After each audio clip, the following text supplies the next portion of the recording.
നമുക്ക് അലീനയുടെയും മനുഷ്യങ്ങളുടെയും നാളത്തെ നല്ലൊരു കഥ കേട്ടാലോ? വീഡിയോ ഇഷ്ടപ്പെടുവാണെങ്കിൽ ഒന്ന് ലൈക്ക് ചെയ്ത് ഹൈപ്പ് ചെയ്യാൻ മറക്കരുതേ. അതോടൊപ്പം തന്നെ ആദ്യമായി കാണുന്നവരാണെങ്കിൽ സബ്സ്ക്രൈബ് ചെയ്യാനും മറക്കരുത് കേട്ടോ.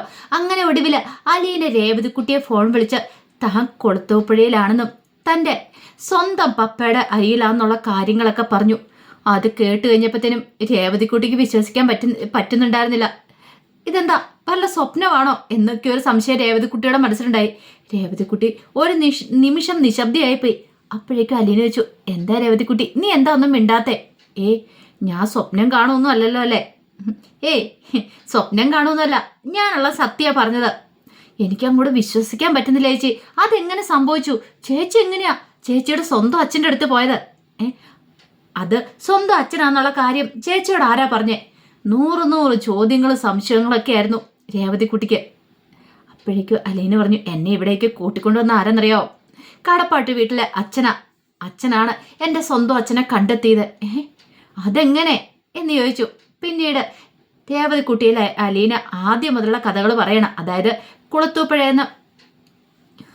കുളത്തൂപ്പുഴയ്ക്ക് കടപ്പാട്ടിരുന്ന് വന്നപ്പോൾ മുതലുള്ള കഥകളൊക്കെ.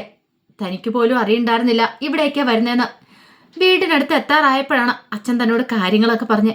അല്ല ചേച്ചി, ആദ്യമായിട്ട് സ്വന്തം അച്ഛനെ കണ്ടു കഴിഞ്ഞപ്പോഴത്തേനും എന്താ പിന്നെ അദ്ദേഹം ഓടി വന്ന് കെട്ടിപ്പിടിക്കുകയോ മറ്റോ ചെയ്തോ?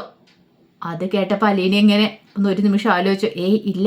ഇല്ലേ അപ്പൊ ഇത്രയും കാലത്തിന് ശേഷം 10-23 വർഷത്തിന് ശേഷം കണ്ടുമുട്ടുന്നതല്ലേ? എന്നിട്ട് അങ്ങനെയൊന്നും ഉണ്ടായില്ലേ? സ്വന്തം മകളെ ചേർത്ത് പിടിക്കുകയൊന്നും ചെയ്തില്ലേ? ഇല്ല, ഇവിടെ ഒരു പട്ടാളച്ചിട്ടിയാ മോളെ. അതൊന്നും പറഞ്ഞാൽ നിനക്ക് മനസ്സിലാവില്ല. അവിടുത്തെ മാമച്ചനങ്ങൾ പട്ടാളക്കാരനായിരുന്നു. പക്ഷേ അതിന് നേരെ ഓപ്പോസിറ്റ് സ്വഭാവം എവിടെയെന്ന് പറഞ്ഞു. ഭയങ്കര സ്ട്രിക്റ്റാ. പക്ഷെ അവിടെ മാമച്ചൻ പട്ടാളക്കാരനാണെങ്കിലും അങ്ങനെ സ്ട്രിക്റ്റും കാര്യങ്ങളൊന്നും ഇല്ല. ഇത് കേട്ടപ്പോൾ രേവതിക്കുട്ടി ചോദിച്ചു, അല്ല പിന്നെ ചേച്ചി എങ്ങനെയാ അവിടെ നിൽക്കുന്നേ? അതൊക്കെ ഞാനിവിടെ നിൽക്കുക. അല്ല ചേച്ചിയോട് സ്നേഹമുണ്ടോ? സ്നേഹമൊക്കെ ഉണ്ടെന്ന് തോന്നുന്നു, പക്ഷെ അതൊന്നും അങ്ങനെ പ്രകടിപ്പിക്കത്തില്ലാന്ന് തോന്നേ. വന്നിട്ടൊരു ദിവസം ആയിട്ടല്ലേ ഉള്ളൂ മോളെ. ഇവിടേക്ക് ഒന്ന് പരിചയപ്പെട്ടും പിടിച്ചും വരണം. എങ്ങനെ എന്താണെന്നും അറിയത്തില്ല. എന്നാലും അവിടെ പരിചാരകരും അവരും മാത്രമല്ലേ ഉള്ളൂ. അപ്പൊ പിന്നെ ചേച്ചി എങ്ങനെ കഴിയും? ചേച്ചിക്ക് സങ്കടം തോന്നില്ലേന്ന് ചോദിച്ചു. സങ്കടം തോന്നിയിട്ട് കാര്യമൊന്നുമില്ലല്ലോ, പിടിച്ചു നിന്നല്ലേ മതിയാകത്തുള്ളൂ. എന്തായാലും രേവതിക്കുട്ടിക്ക് അങ്ങോട്ട് വിശ്വാസം വരുന്നുണ്ടായിരുന്നില്ല. കുറച്ച് സമയം സംസാരിച്ചു കഴിഞ്ഞപ്പം അലീന പറഞ്ഞു, മാമച്ചനങ്കിളിൻ്റെ ഒന്ന് ഫോൺ കൊടുത്തേ, എനിക്കൊന്ന് സംസാരിക്കാനാ. കൊടുക്കാന്ന് പറഞ്ഞിട്ട് മാമച്ചനെ വിളിച്ചു. അങ്ങനെ മാമച്ചൻ വന്നു കഴിഞ്ഞപ്പോഴത്തേനും രേവതിക്കുട്ടി പറഞ്ഞു, അലീന ചേച്ചിയെ വിളിക്കണേന്ന് പറഞ്ഞു. അങ്ങനെ ഫോൺ വാങ്ങി മാമച്ചൻ ഹലോ പറയണം. അപ്പോഴേക്കും രേവതിക്കുട്ടി നേരെ ഗ്രേസമ്മയുടെ അരിയിലേക്ക് ഓടുവാണ് ഈ വിശേഷങ്ങളൊക്കെ പറയാനായിട്ട്. മാമച്ചനോട് അലീന കാര്യങ്ങൾ പറഞ്ഞു. ഞാൻ സ്വന്തം പപ്പായുടെ അടുത്താ വന്നേക്കുന്നത് പറഞ്ഞു. സ്വന്തം പപ്പായുടെ അടുത്തോ? അതെങ്ങനെ? എല്ലാവർക്കും അത്ഭുതമായിരുന്നു. അലീന കുളത്തൂപ്പുഴയിലുള്ള തൻ്റെ സ്വന്തം അച്ഛൻ്റെ അരിയിലേക്ക് എത്തിയെന്ന് അറിഞ്ഞു കഴിഞ്ഞപ്പോഴത്തേനും പിന്നീട് രേവതിക്കുട്ടി പോയിട്ടാണെങ്കിൽ ഗ്രേസമ്മയോട് പൊടുപ്പും തേങ്ങലും വെച്ച് താൻ അറിഞ്ഞ കാര്യങ്ങളൊക്കെ പറയണം. അത് കേട്ട പാതി കേൾക്കാത്ത പാതി. ഗ്രേസമ്മ പറഞ്ഞു, എനിക്കും അവളോടൊന്ന് സംസാരിക്കണം. അലീനയുടെ നാവിൽ നിന്ന് അത് കേൾക്കണമല്ലോ. അങ്ങനെ ഗ്രേസമ്മ ഓടി വന്ന് ഫോൺ അമ്മച്ചനെ നിന്ന് പിടിച്ചു വാങ്ങുവാണ്. അതെ, എനിക്കൂടെ സംസാരിക്കണം എന്ന് പറഞ്ഞു. അങ്ങനെ ഗ്രേസമ്മയും അലീനയുടെ നാവിൽ നിന്ന് തന്നെ കേട്ടു തൻ്റെ സ്വന്തം അച്ഛൻ്റെ അരിയിലെ താനെന്ന്. അപ്പം അലീന ആദ്യം അവരോട് സോറി പറഞ്ഞിട്ടുണ്ടായിരുന്നു. അവരോടൊക്കെ പറഞ്ഞിട്ട് വരേണ്ട മര്യാദ ഉണ്ടായിരുന്നല്ലോ. തനിക്കൊരു ആപത്ത് വന്നപ്പോൾ പോലീസ് സ്റ്റേഷനിലായ സമയത്ത് ഈ പറയുന്ന മാമച്ചന് ഗ്രേസമ്മയ്ക്കാണ് അലീനയ്ക്ക് വേണ്ടി ഓടി നടന്നതെന്നുള്ള കാര്യം അലീനയ്ക്ക് നന്നായിട്ടറിയാം. അപ്പം അതുകൊണ്ടാണ് ഒരു സോറി പറഞ്ഞിട്ടാണ് അലീന ഈ കാര്യങ്ങളൊക്കെ പറയണേ. ഒടുവിൽ ഗ്രേസമ്മ പറഞ്ഞു, മോളെ നിനക്ക് എന്താണെങ്കിലും നല്ലത് മാത്രമേ വരുള്ളൂ. നിന്റെ സ്വഭാവം നല്ലതാ. അതുകൊണ്ട് പിന്നെ ഞങ്ങൾക്കിത് വിശ്വസിക്കാൻ പോലും പറ്റുന്നില്ല. ഒടുവിൽ എന്താണെങ്കിലും നീ എത്തിച്ചേരേണ്ടടുത്ത് തന്നെ ചേർന്നല്ലോ. അതന്നെ ഭാഗ്യം. അല്ല നിന്റെ അമ്മയ്ക്കറിയാവോ നീ അവിടേക്ക് പോയെന്നുള്ള കാര്യം? ഇല്ല ആൻറ്റി, അറിയില്ല. അല്ല ഇനി എപ്പോഴേലും അറിയുവാണെങ്കിൽ അതിനെക്കുറിച്ചൊന്നും എനിക്കറിയത്തില്ല. ഇനിയിപ്പം ഞാൻ പോകുന്നത് കൊണ്ട് അച്ഛൻ എങ്ങനെ എന്ത് ചെയ്യുന്നു പോലും അറിയില്ല എന്ന് പറഞ്ഞു. സാരമില്ല മോള് വിഷമിക്കൊന്നും വേണ്ടാന്ന് പറഞ്ഞ് കോള് കട്ട് ചെയ്യുന്നേ. രേവതിക്കുട്ടിക്കൊന്നും വിശ്വസിക്കാൻ പറ്റുന്നില്ല. രേവതിക്കുട്ടി ഗ്രേസമ്മയോടും മാമച്ചനോടും ഒക്കെ പറഞ്ഞു, എന്നാലും അലീന ചേച്ചിക്ക് ഒരു അച്ഛനെയും കൂടെ കിട്ടുക എനിക്ക് ചിന്തിക്കാൻ പോലും പറ്റുന്നില്ല എന്ന് പറഞ്ഞു. അതെ, അവളുടെ സ്വഭാവം നല്ലതാ. സ്വഭാവം നല്ലതായതുകൊണ്ടായിരിക്കുമല്ലേ? അപ്പം എൻ്റെ സ്വഭാവം എന്താ ഭയങ്കര മോശമാണോ എന്ന് ചോദിച്ചു. ഗ്രേസമ്മ രേവതിക്കുട്ടിയെ ചേർത്ത് പിടിച്ചു. എന്നിട്ട് പറഞ്ഞു, ആര് പറഞ്ഞു സ്വഭാവം മോശമാണെന്ന്? മാമച്ചൻ പറഞ്ഞു. ഒരിടത്ത് വില്ലേ കൊള്ളാം. മാമച്ചൻ്റെ രേവതിക്കുട്ടി ഒന്ന് ചൊറിയാതിരിക്കാൻ പറ്റില്ലല്ലോ.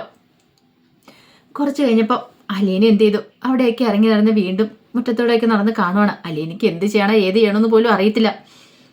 കടപ്പാട്ട് വീട്ടിലാണെങ്കിൽ രാവിലെ എഴുന്നേൽക്കും മുതൽ കുറേ ജോലികളും കാര്യങ്ങളൊക്കെ ഉണ്ട്. പക്ഷെ ഇവിടെ അങ്ങനെയല്ലല്ലോ. ഇവിടെ അങ്ങനെയൊന്നും ഇല്ലാത്തതിൻ്റെ ആ ഒരു ബുദ്ധിമുട്ട് അലീനയ്ക്കുണ്ടായിരുന്നു. എപ്പോഴും എങ്ങനെയാ ബെഡ്റൂമിൽ തന്നെ ഇരിക്കുന്നത്, ഒരു ജോലിയും ചെയ്യാതെ. ഈ സമയം കടപ്പാട്ട് വീട്ടിലാണെങ്കിൽ ബബിതയും കൃഷ്ണമോളും ഒക്കെ ഓരോ ജോലികളൊക്കെ തുടങ്ങിയിട്ടുണ്ടായിരുന്നു. ബബിതയാണെങ്കിലും കൃഷ്ണമോളാണെങ്കിലും വൈജയ മൈൻഡ് പോലും ചെയ്തില്ല. കാരണം തങ്ങൾ ചെയ്യേണ്ട ജോലി ഇത്രയും ദിവസം ചെയ്തുകൊണ്ടിരുന്ന കാര്യങ്ങളൊക്കെ നല്ല ഭംഗിയോടും വെടിപ്പോടും കൂടിയായിട്ടാണ് അവർ ചെയ്തുകൊണ്ടിരിക്കണേ. കൃഷ്ണമോള് ചായയൊക്കെ ആയിട്ട് ബാലേന്ദ്രൻ്റെ അടുത്തേക്ക് വന്നു. അച്ഛാ ചായ എന്നൊക്കെ പറഞ്ഞു കഴിഞ്ഞപ്പോൾ ബാലേന്ദ്രൻ പറഞ്ഞു, എടി ഇത് കുടിക്കാൻ കൊള്ളൂല്ലോ അല്ലേ? ഓ അതെന്താ, ഞാൻ ഉണ്ടാക്കിയാൽ കൊള്ളത്തില്ലേന്ന് ചോദിച്ചു. അത് കേട്ടപ്പം ബാലേന്ദ്രൻ പറഞ്ഞു, അല്ല ഒന്നുമില്ല. ഓ മൂത്ത മോളുണ്ടാക്കിയ ചായ മാത്രം കുടിക്കുള്ളായിരിക്കും അല്ലേ, ഇനി അത് പറഞ്ഞുകൊണ്ടിരുന്നിട്ട് കാര്യമൊന്നും ഇല്ലച്ചാന്ന് പറഞ്ഞു. അപ്പോഴേക്കും ബാലേന്ദ്രന് കൃഷ്ണമോളെ ഒന്ന് നോക്കി. കൃഷ്ണമോളുടെ കണ്ണൊക്കെ നിറഞ്ഞു വരുന്ന ശ്രദ്ധിച്ചു. ബാലേന്ദ്രൻ പറഞ്ഞു, അവള് രക്ഷപ്പെട്ടെന്ന് പറഞ്ഞാൽ മതിയല്ലോ. അല്ലച്ചാ, അലീന ചേച്ചിക്ക് സങ്കടം ഉണ്ടായിരിക്കുമോ ഇവിടുന്ന് പോയതില്? അലീന ചേച്ചി നമുക്കിടയ്ക്ക് പോയി കാണാൻ പറ്റുമോ? ഇങ്ങോട്ട് കൂട്ടിക്കൊണ്ടു വരാൻ പറ്റുമോ? ഇങ്ങോട്ടേക്കാ?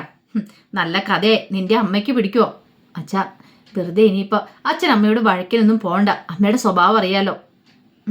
അലീന ചേച്ചിക്ക് അച്ഛൻ വാക്ക് കൊടുത്തിരിക്കുന്നതല്ലേ, വെറുതെ വീട്ടിൽ പ്രശ്നങ്ങളൊന്നും ഉണ്ടാക്കില്ലാന്ന്. അച്ഛൻ എന്ത് പറഞ്ഞാലും അമ്മയുടെ തലയിലേക്ക് കയറാനും പോകുന്നില്ല.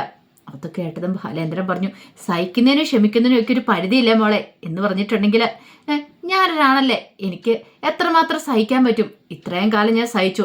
പക്ഷേ ക്ഷമയുടെ നെല്ലിപ്പല വരെ എത്തി നിൽക്കുവാ ഞാൻ. ഇനി അങ്ങനെ വെറുതെ വിട്ടുകൊടുക്കുന്ന കാര്യമില്ല എന്ന് പറഞ്ഞു. അപ്പോഴേക്കും കൃഷ്ണമോള് പറഞ്ഞു, എനിക്കറിയാം അച്ഛൻ്റെ മനസ്സിൻ്റെ വിഷമം എന്താന്ന്, പക്ഷേ അച്ഛൻ ദേഷ്യമൊക്കെ ഒന്ന് കൺട്രോൾ ചെയ്യണം. അച്ഛൻ്റെ അസുഖത്തെക്കുറിച്ച് അറിയാലോ, മെഡിസിനും കാര്യങ്ങളൊക്കെ കൃത്യമായിട്ട് കഴിക്കണം. അച്ഛനെ നന്നായിട്ട് നോക്കണമെന്ന് പറഞ്ഞിട്ട് അലീന ചേച്ചി പോയിരിക്കുന്നേ. ഇനി അച്ഛൻ എന്തെങ്കിലും അസുഖം ഉണ്ടായിട്ടുണ്ടെങ്കിൽ അലീന ചേച്ചി ഞങ്ങളെ വെറുതെ വിടുവോ? അത് കേട്ടതും ബാലേന്ദ്രൻ്റെ കണ്ണൊക്കെ ഒന്ന് അറിഞ്ഞു വന്നു. പോരുന്ന സമയത്ത് അലീന പ്രത്യേകം പറഞ്ഞിട്ടുണ്ടായിരുന്നു, അച്ഛൻ മെഡിസിനും കാര്യങ്ങളൊക്കെ കൃത്യമായിട്ട് കഴിക്കണം, പിന്നെ അച്ഛന് ദേഷ്യമൊക്കെ ഒന്ന് കൺട്രോൾ ചെയ്യണം. എന്തെങ്കിലും വന്നു പോയിട്ടുണ്ടെങ്കിൽ അത് അലീനയ്ക്ക് ചിന്തിക്കാൻ പോലും പറ്റില്ല. അലീനയ്ക്ക് എല്ലാവരെക്കാളും കൂടുതൽ ഇഷ്ടം ബാലേന്ദ്രനെയാണ്. ബാലേന്ദ്രനെ സ്വന്തം അച്ഛനെ പോലെ അലീന കരുതുന്നേ.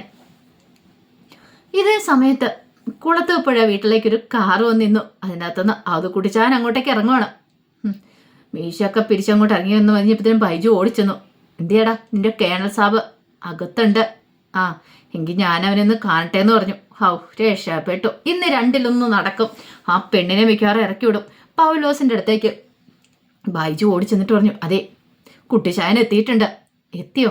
പിന്നല്ലാതെ ഇന്ന് കണ്ടോ, ഉറപ്പായിട്ടും നടക്കും. ഞാൻ വിളിച്ചു പറഞ്ഞ ഉടനെ കുട്ടിച്ചാൻ ഓടി വന്നത് കണ്ടോ? ആ പെണ്ണിനെ ഇവിടുന്ന് പുറത്താക്കാനായിട്ടുള്ള വരവാ. അതെ അതെ, അവൾക്ക് ഇത്തിരി അഹങ്കാരം കൂടുതലുണ്ട് എന്ന് പറഞ്ഞു. ആ സമയത്ത് അലീന അങ്ങോട്ടേക്ക് വന്നു. അപ്പോഴേക്കും ആൻ്റപ്പനും കൂടെ വരുവാണ്. ആൻ്റപ്പൻ വന്നിട്ട് പറഞ്ഞു, അതെ കേണൽ സാബിൻ്റെ അച്ഛൻ വന്നിട്ടുണ്ട്, അത് കുടിച്ചാനെന്ന് പറഞ്ഞു. ആഹാ അത് കൊള്ളാലോ, മിക്കവാറും എനിക്ക് തോന്നേ മോളിവിടെ ഉണ്ടെന്ന് അറിഞ്ഞിട്ട് വന്നതായിരിക്കും. മോളെ ഇവിടുന്ന് പറഞ്ഞു വിടാൻ വന്നതായിരിക്കും എന്ന് പറഞ്ഞു. ആണോ? ആഹാ അത് കൊള്ളാലോ എന്ന് പറഞ്ഞു. അലീനയുടെ മുഖത്ത് അങ്ങനെ പോകുന്നതിൻ്റെ അല്ലെങ്കിൽ ആ ഒരു സങ്കട കാര്യങ്ങളൊന്നും കണ്ടില്ല. അലീന ഒരു ചെറു പുഞ്ചിരിയോട് കൂടിയിട്ടാണ് ഇതൊക്കെ കേൾക്കുന്നത്. ബൈജും പൗലോസും ഒക്കെ അമ്പരപ്പോട് കൂടിയിട്ട് അലീനയെ നോക്കുന്നേ. പിന്നീട് അലീന അവിടെ നിന്ന് അങ്ങോട്ട് പ്രാവിൻ്റെ കൂടിനരിയിലേക്ക് ഇറങ്ങിപ്പോയി. കുറച്ച് കഴിഞ്ഞപ്പോഴത്തേനും സ്റ്റാലിയുടെ മുറിയിലേക്ക് ചെല്ലുക അവധി കുടിച്ചാൻ. ചെന്ന് കഴിഞ്ഞപ്പോഴത്തേനും സ്റ്റാലി പറഞ്ഞു, ആ വാ അപ്പച്ച വന്നിരിക്കാനും പറഞ്ഞു. അല്ല നീ എന്താടാ രാവിലെ തന്നെ തുടങ്ങിയോ? ആ അപ്പച്ചൻ വന്നില്ലേ, അപ്പച്ചനൊന്നും ഒഴിക്കട്ടെ. എടാ നിന്റെ സൽക്കാരം ഒന്ന് സ്വീകരിക്കാൻ വന്നൊന്നും അല്ല ഞാൻ. ആ ഇതാ അപ്പം നന്നായത്, അപ്പച്ചൻ ഇരിക്കുക, എന്താളും വന്നതല്ലേ. എടാ എനിക്ക് ചില കാര്യങ്ങളൊക്കെ അറിയണം, അപ്പച്ചൻ ഒന്നടിക്ക് എന്നാണ് ഞാൻ പറയാമെന്ന് പറഞ്ഞു. അങ്ങനെ സ്റ്റാലിൽ ഒഴിച്ചു കൊടുത്തു. അത് കുടിച്ചാൻ ഒറ്റ വലിക്ക് അതും കൂടി കുടിച്ചു. എന്നിട്ട് അവിടെ ഇരുന്നു. എന്നിട്ട് ചോദിച്ചു, ഏതാടാ പെണ്ണ്? ഏത്? അല്ല ഇവിടെ ഒരുത്തിയെ കൊണ്ടുവന്നിട്ടുണ്ടെന്ന് പറഞ്ഞല്ലോ. ഓ അതോ, അതെൻ്റെ മോൾ അലീന. അപ്പച്ചനോട് ഞാൻ പറഞ്ഞല്ലേ നേരത്തെ. എടാ അവളെ എന്തിനാടാ ഇങ്ങോട്ടേക്ക് വിളിച്ചോണ്ട് വന്നേ? അവളെ ഇങ്ങോട്ട് കെട്ടിയിരുന്ന് വിളിക്കാൻ ഞാൻ പറഞ്ഞായിരുന്നോ? നിന്നോട് വിളിച്ചപ്പോൾ ഞാൻ പറഞ്ഞല്ലേ അവൾക്ക് എന്തേലും കൊടുത്ത് അവളെ കൂടെ ഒഴിവാക്കി വിട്ടേക്കാൻ. പിന്നെ അവളെ എന്തിനാടാ പൊക്കി പിടിച്ചോണ്ട് ഇങ്ങോട്ട് വന്നത്? ആരോട് ചോദിച്ചിട്ടാണ് നീ ഇതൊക്കെ ചെയ്തേ? ഇതെപ്പം നന്നായത്. എൻ്റെ മകളെ കൂട്ടിക്കൊണ്ടുവരാനായിട്ട് എനിക്ക് ആരോടും ചോദിക്കേണ്ട കാര്യമുണ്ടോ? ഈ അപ്പച്ചൻ്റെ ഒരു കാര്യം. എടാ ഇത് കുട്ടിക്കളിയല്ല, തീക്കളിയാന്നുള്ള ഓർമ്മ വേണം. അറിയാലോ, ഇതെങ്ങാനും എൽസമ്മയുടെ വീട്ടുകാർ പറഞ്ഞാലോ, എടാ നാട്ടുകാരറിഞ്ഞാൽ പിന്നെ നിന്റെ കൂട്ടുകാരൊക്കെ അറിഞ്ഞ എടാ എങ്ങനെ നിനക്ക് തലയുർത്തി നടക്കാൻ പറ്റും? കല്യാണത്തിന് മുമ്പ് നിനക്കൊരു അഭിഹിത സന്ധ്യത ഉണ്ടായിരുന്നു അറിഞ്ഞിട്ടുണ്ടെങ്കിൽ നല്ല കാര്യമെന്ന് ഉണർത്താണ് നീ ഇരിക്കുന്നത്. ഒരിക്കലും അല്ല. എടാ നാറ്റ കേസാ. അവളെ പറഞ്ഞു വിട്. അവൾക്ക് എന്താന്ന് വെച്ചാൽ കൊടുക്ക്. അപ്പച്ച അങ്ങനെ പറഞ്ഞു വിടാനല്ല അവളെയും കൂട്ടിക്കൊണ്ട് വന്നിരിക്കുന്നത്. എടാ അവൾക്ക് കുറച്ച് ലക്ഷങ്ങൾ കൊടുത്ത് അവൾ പോകുമെങ്കിൽ അതല്ലേ നല്ലത്. എൻ്റെ അപ്പച്ച അങ്ങനെ ലക്ഷങ്ങൾ കൊടുത്ത് പറഞ്ഞു വിടാനാണെങ്കിൽ പിന്നെ എനിക്കത് അവിടുന്ന് ആയിക്കൂടായിരുന്നോ? ഇത്ര കഷ്ടപ്പെട്ട് ബുദ്ധിമുട്ട് ഞാൻ ഇങ്ങോട്ട് വിളിച്ചുകൊണ്ട് പറഞ്ഞായിരുന്നോ? അല്ല അല്ല ലാലിച്ച, നീ ഇത് എന്ത് ഭാവിച്ചത്? നിനക്കൊരു ബുദ്ധിയും ബോധമൊന്നും ഇല്ലേ? നിന്റെ മക്കൾ അറിഞ്ഞു കഴിഞ്ഞിട്ടുണ്ടെങ്കിലോ? ഓ, അതിനെക്കുറിച്ചൊന്നും ഞാനിപ്പോൾ ചിന്തിക്കുന്നില്ല എന്ന് പറഞ്ഞു. ഇനി എന്താന്ന് വെച്ചാൽ നീ അനുഭവിച്ചോ, വരും വരായികയൊക്കെ. അല്ലെങ്കിൽ ആരെങ്കിലും പറഞ്ഞാൽ നീ അന്നും അതെ ഇന്നും അതെ അനുസരിക്കത്തില്ലോ എന്ന് പറഞ്ഞു. അല്ല എന്നിട്ട് അവൾ എന്തിയേ? അവൾ അപ്പുറത്ത് കാണും. എനിക്ക് അവളെ ഒന്ന് കാണണം. ആൻ്റെ അപ്പം അന്നൊരു നീട്ട് വിളിയായിരുന്നു സ്റ്റാലി. അപ്പോഴേക്കും ആൻ്റെ അപ്പം എന്തിയേ? അലീനെ എന്തിയെന്ന് ചോദിച്ചു. അവിടെയുണ്ട്. ഒരു കാര്യം ചെയ്യാം ബാബച്ച, നമുക്ക് അങ്ങോട്ടേക്ക് പോയി കാണാം. കാരണം മദ്യസഭയിലേക്ക് അവളെ വിളിക്കുന്നത് ശരിയല്ല. അല്ലെങ്കിൽ അലീനയ്ക്ക് അത് ഇഷ്ടമില്ലെന്നുള്ള കാര്യം അലീന നേരത്തെ തുറന്നു പറഞ്ഞിട്ടുണ്ട്. അങ്ങനെ സ്റ്റാലി അവധ് ചായനും കൂടെ മുറിയുടെ അങ്ങോട്ട് ചെല്ലുവാണ്. അവിടെ അലീനയെ കണ്ടില്ല. ഇവളിത് എവിടെ പോയി? അപ്പോഴാണ് പ്രാവിൻ്റെ കൂടെ കഴിയുന്ന അലീന അങ്ങോട്ടേക്ക് വരുന്നുണ്ടേ. പെട്ടെന്ന് അവധ് ചായന് അലീനെ ഒന്ന് നോക്കണം. അലീന അങ്ങ് പുറംതിരിഞ്ഞ് നിൽക്കുമായിരുന്നു. അവിടെ നിന്ന് ഇങ്ങോട്ട് നടന്നു വരുന്നുണ്ടായിരുന്നുള്ളൂ. കണ്ണടയൊക്കെ ഒന്ന് നേരെ വെച്ചു. അലീന നടന്നു വരുന്ന കണ്ട് കഴിഞ്ഞപ്പോൾ തന്നെ അവധ് ചായന് തോന്നിയൊരു കാര്യം, തൻ്റെ ചിന്നമ്മ, തൻ്റെ ഭാര്യ ചിന്നമ്മ വരുന്നതായിട്ടാണ്. അന്ന് അവള് ചട്ടയും മുണ്ടുമായിരുന്നെങ്കിൽ ഇന്ന് ഇവള് ചുരിദാറ. അത്രമാത്രം ഒരു വ്യത്യാസം. അതേ കണ്ണും മൂക്കും, അതേ നടത്തോ, മുഖഭാവോ എല്ലാം അതെ. ഒരു നിമിഷം അവധ് ഇങ്ങനെ അന്തം വിട്ട് നോക്കി നിൽക്കുകയാണ്. സ്റ്റാലി അവധ് തന്നെ നോക്കുന്നത്. സ്റ്റാലിക്ക് മനസ്സിലായി അപ്പച്ചൻ ഞെട്ടിയിട്ടുണ്ടെന്ന്. കാരണം തനിക്ക് തന്നെ ആലീനെ ആദ്യം കണ്ടു കഴിഞ്ഞപ്പോൾ തൻ്റെ അമ്മയുടെ രൂപ മനസ്സിലേക്ക് ഓടി വന്നേ. അപ്പം അത് തന്നെ അപ്പച്ചനും തോന്നിയിട്ടുണ്ട്. അപ്പച്ചനൊന്നും ഞെട്ടിയിടണമെന്ന് മനസ്സിലായി. അലീന പക്ഷെ കൂളായിട്ട് അങ്ങോട്ട് വരുന്നേ. അങ്ങനെ അങ്ങോട്ടേക്ക് വന്നിട്ട് ചോദിച്ചു, എന്താ പപ്പ എന്നെ വിളിച്ച് എന്താന്ന് ചോദിച്ചു.